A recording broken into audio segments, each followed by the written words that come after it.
आइए मित्रों, हमारे YouTube चैनल स्वाध्याय में आपका हार्दिक स्वागत, अभिनंदन। आज हम आपके लिए लेकर आए हैं संसार का सिनेमा इस शीर्षक पर प्रेरणादायक ज्ञानवर्धक ज्ञान चर्चा। अगर आपने हमारे चैनल को लाइक सब्सक्राइब नहीं किया है तो आपसे निवेदन है, कृपया चैनल को सब्सक्राइब और वीडियो को लाइक अवश्य करें। संसार सचमुच एक सिनेमा है। सिनेमा के सिवा कुछ नहीं है। सिनेमा में जैसी शक्लें दौड़ती, नाचती, कूदती, बोलती नजर आती हैं, वैसे इस संसार में शक्लें खेलती, कूदती, खाती, पीती, सोती, जागती, बोलती, चालती, पढ़ती, लिखती और हंसती, रोती आदि अनेक भावों में आप्लुत नजर आ रही हैं। सिनेमा की फिल्म बड़ी तेजी से यंत्र के अंदर गुजरती चली जाती है। उसका अक्स पर्दे पर पड़ता है। देखने वालों को पर्दे पर वे चित्र दिखते हैं जो सिनेमा की फिल्म पर अंकित है। संसार में सब शक्लें ऐसी दिख पड़ रही है जैसे पर्दे पर पड़ी शक्लें होती है। संसार के इस पर्दे का नाम माया है। माया के पीछे ज्ञान की निरंतर गति करती हुई फिल्म है। इस ज्ञान की फिल्म के अक्स के द्वारा ही माया की प्रतीति हो रही है और माया पर अक्स पड़ने के अनंतर ही माया के पीछे विद्यमान ज्ञान प्रवाह, ज्ञान की फिल्म की प्रतीति है। माया और ज्ञान एक दूसरे से अलग नहीं है। माया ज्ञान के बिना और ज्ञान माया के बिना भासता नहीं है। ज्ञान के अक्स को ग्रहण करना माया का धर्म है। माया का यह धर्म ही माया में जीवन या प्राण, लाइफ एनर्जी को सूचित करता है। इस प्राण के आश्रय से ही माया में रूपांतर होने का भाव है। माया में भासमान ज्ञान के वे विशेष विशेष रूप ही विज्ञान है, जो रूप माया में प्रतीत हो रहे हैं। एक रूप को छोड़कर दूसरे रूप को ग्रहण करने की जो माया में कल्पना होती है, वही माया में विद्यमान मन का स्वरूप है। इसके अतिरिक्त इतना और समझिए कि सिनेमा में पर्दे के ऊपर चित्र तब दिखलाई पड़ते हैं जब फिल्म के पीछे प्रकाश विद्यमान हो। फिल्म के पीछे प्रकाश विद्यमान न हो तो कुछ भी प्रतीत न हो। फिल्म के चित्रों का संबंध ही पर्दे से न होने पावे। ये संबंध न बने तो पर्दा कोरा पड़ा रहे। सिनेमा के यंत्र में विद्यमान प्रकाश के समान यदि इस संसार के सिनेमा के यंत्र में ज्ञान की फिल्म के पीछे प्रकाश व आनंद न हो तो संसार में कुछ भी प्रतीत न हो। न तो माया की प्रतीति हो और न ज्ञान की, बस आनंद की ही यह महिमा है कि संसार में यह चहल पहल और आनंद हो रहा है। संसार के सिनेमा यंत्र में माया के पर्दे का नाम सत है। ज्ञान की फिल्म जिसके चित्र माया के पर्दे पर पड़ रहे हैं, उस फिल्म का नाम चित्त है और इस फिल्म के पीछे विद्यमान प्रकाश का जो चित्त का संबंध सत के साथ जोड़ता है, नाम आनंद है। संसार का सिनेमा सच्चिदानंद रूप है। सच्चिदानंद का एक नाम ब्रह्म है। यह संसार ब्रह्म है, यह सब कुछ ब्रह्म है।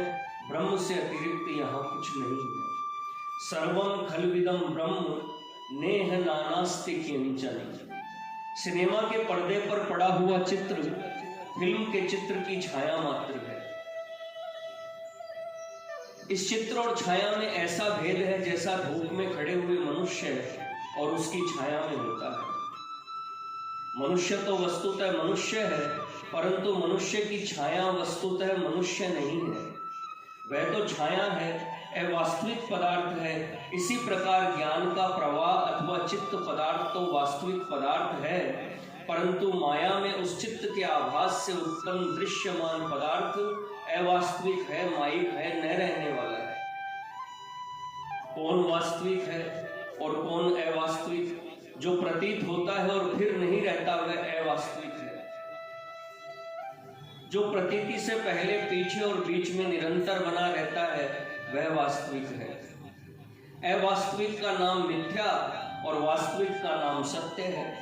सिनेमा की फिल्म के चित्र पर्दे के चित्रों से पहले, पीछे और बीच में हर समय बने रहते हैं, वे सत्य हैं, और पर्दे के चित्र जो होकर नहीं रहते मिथ्या हैं। संसार के सिनेमा में ज्ञान के निरंतर प्रवाह रूप में विद्यमान चित्त पदार्थ, जिसे आत्मा कहते हैं, सत्य है, और उसका आभास जो यह संसार है होकर नहीं रहता मिथ्या है।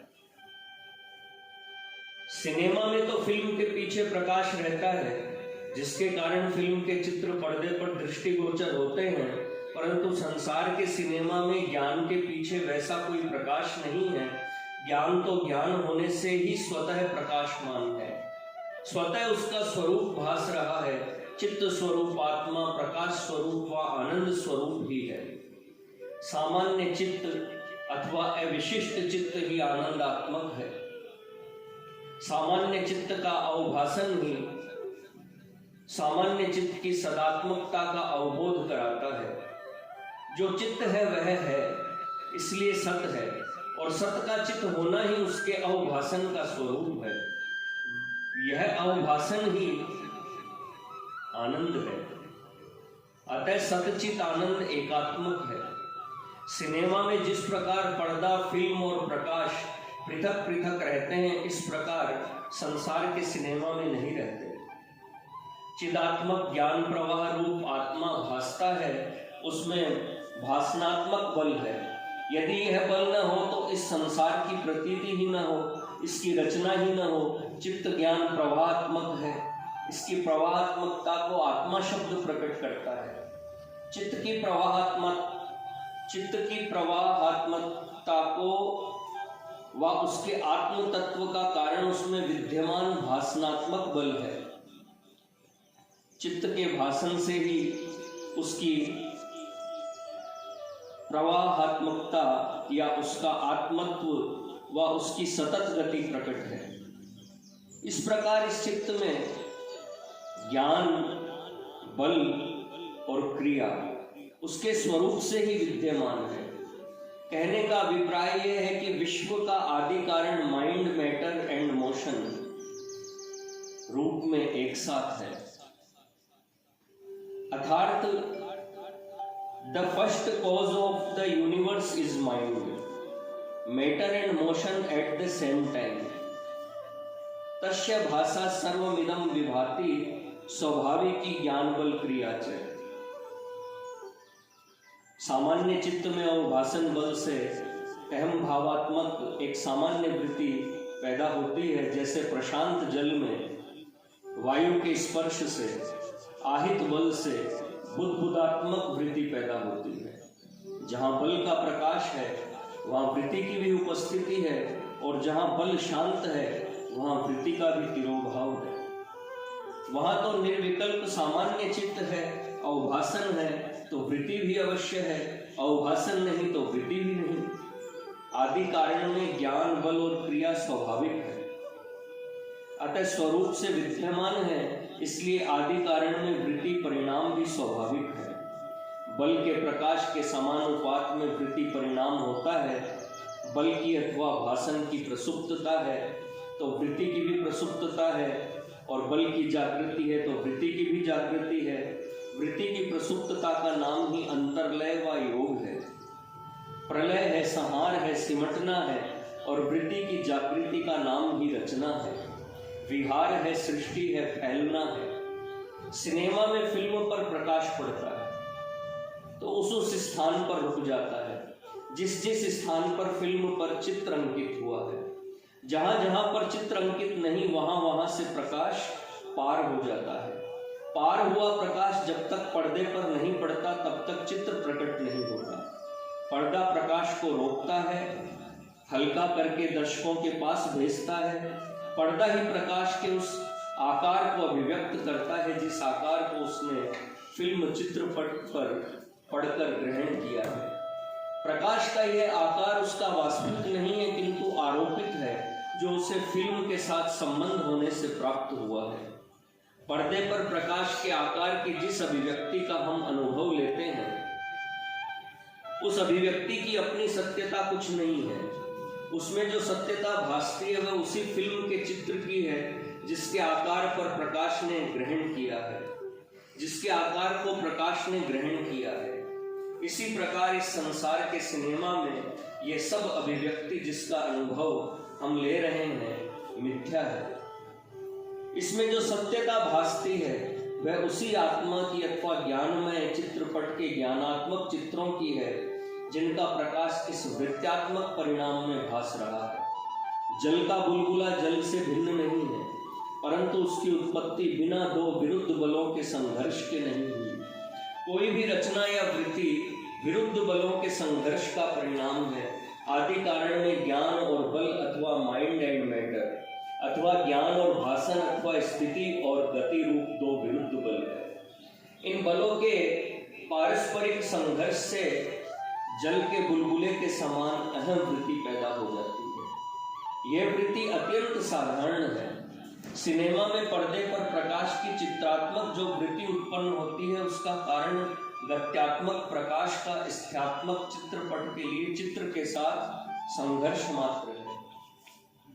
इसी प्रकार संसार के सिनेमा में चित्त और आनंद के परस्पर मेल से आनंद में ज्ञानाकारता रूप जो वृत्ति उत्पन्न होती है वही सतात्मक पट पर पदार्थ रूप में भासती है। आनंदगत ज्ञानकारता रूप वृत्तियों के पारस्परिक संघर्ष से नानाविध विषम वृत्तियां उत्पन्न होती है। संसार में सूक्ष्म वृत्तियां सूक्ष्म पदार्थ की द्योतक है, सरल वृत्तियां सरल पदार्थ की और विषम व स्थूल वृत्तियां विषम व स्थूल पदार्थ की द्योतक है। एक वृत्ति के लिए अन्य वृत्तियां परिस्थिति बनाकर अपना अपना प्रभाव उस पर डालती है। ज्ञान और आनंद की मात्रा और संघर्ष के भेद से वृत्तियां एक सी नहीं होती, अतः एक का दूसरे पर प्रभाव भी भिन्न भिन्न होता है। ज्ञान की गाढ़ता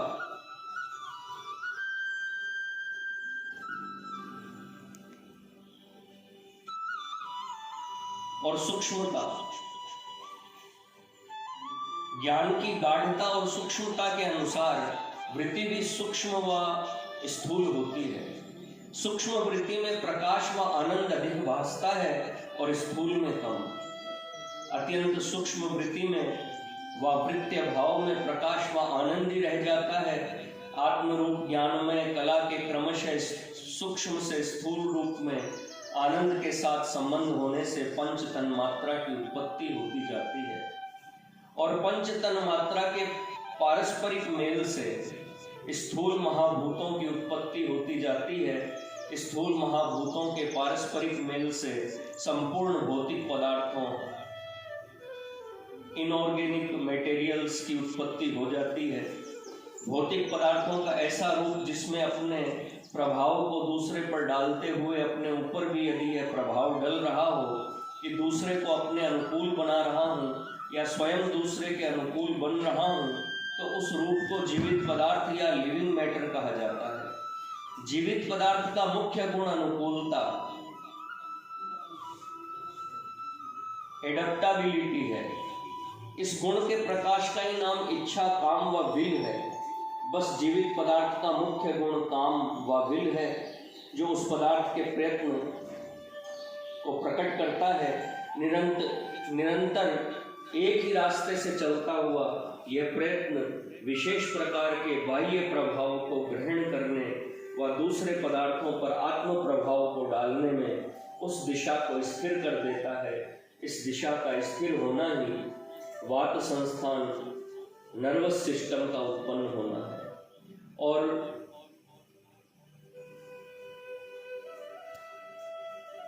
सेंसरी और मोटर नर्वस के केंद्रों के बन जाने से इंद्रियों और इंद्रिय प्रणालिकाओं का बन जाना है। सब इंद्रियों के सम्मिलित केंद्र कॉमन सेंटर में रहने वाली अह प्रत्यवती चेतना ही इंद्र, आत्मा व जीवात्मा है। यह अह प्रत्यवती चेतना व इंद्र ही उस देह ऑर्गेनिज्म पर अपना प्रभुत्व रखती है जिस देह में उसके सहायक इंद्रिय उपस्थित होते हैं। सब इंद्रियों के सम्मिलित केंद्र का नाम ही देह में हृदय कार्डियक प्लेक्सस है। इंद्र का स्थान वह हृदय ही होना चाहिए जहाँ इंद्रियों का सम्मिलित केंद्र हो। इंद्र हृदय से अपनी अनुकूल और प्रतिकूल वेदनीयता के आधार पर बाह्य वस्तुओं के ग्रहण और त्याग के रूप में अपनी कामना को प्रतिफलित करता रहता है। यह उभयविध कामना ही उसे राग द्वेष के जाल में जकड़ती रहती है। इस जाल में उसकी अप्रत्यय भावना अधिक अधिक प्रबल और स्थिर होती जाती है। यह ढीली होवे व नष्ट होवे तो वह इस बंधन से छूटे, परंतु जब तक ढीली नहीं होती तब तक बंधन भी नहीं टूटता और न ढीला ही होता है परंतु प्रत्युत अधिक अधिक दृढ़ और पक्का होता जाता है। एकात्मता व एकात्म प्रत्यय भावना अथवा यूनिवर्सल मोनिज्म में चित्त के स्थिर हो जाने से वह अप्रत्यय भावना ढीली पड़ जाती है, अंत को विलीन हो जाती है और तब उसके आधार पर जो वृत्ति परिणाम द्वारा स्थूल देह का आवरण होता था वह होना भी बंद हो जाता है। अब यह देखना है कि एकात्म प्रत्यय की भावना को कैसे बढ़ाया जाए। सिनेमा में यदि प्रकाश स्रोत के अत्यंत समीप फिल्म कर दी जावे तो पर्दे पर चित्र अस्पष्ट तो पड़ेगा परंतु इतना बड़ा पड़ेगा कि संपूर्ण पर्दे को घेर लेगा और क्या चित्र है यह नहीं मालूम होगा। और यदि प्रकाश स्रोत से बहुत दूर व पर्दे के पास फिल्म कर दी जावे तो पर्दे पर चित्र बहुत छोटा और अस्पष्ट पड़ेगा या नहीं पड़ेगा। इस दूसरी अवस्था में पर्दे पर चित्र का आकार लगभग उतना ही रहेगा जितना फिल्म पर है।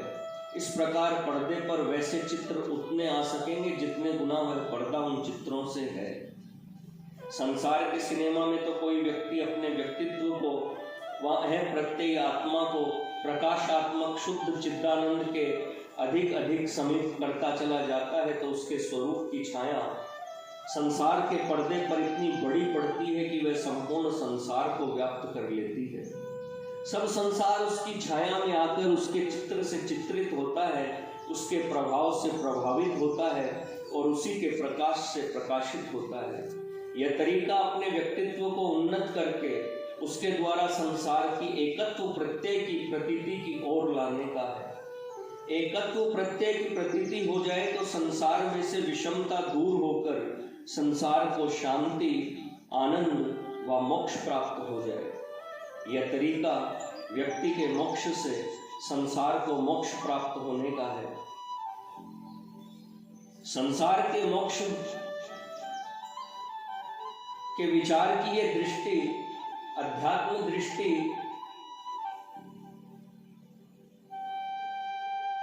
आइडियलिस्टिक व्यू पॉइंट से होती है। दूसरा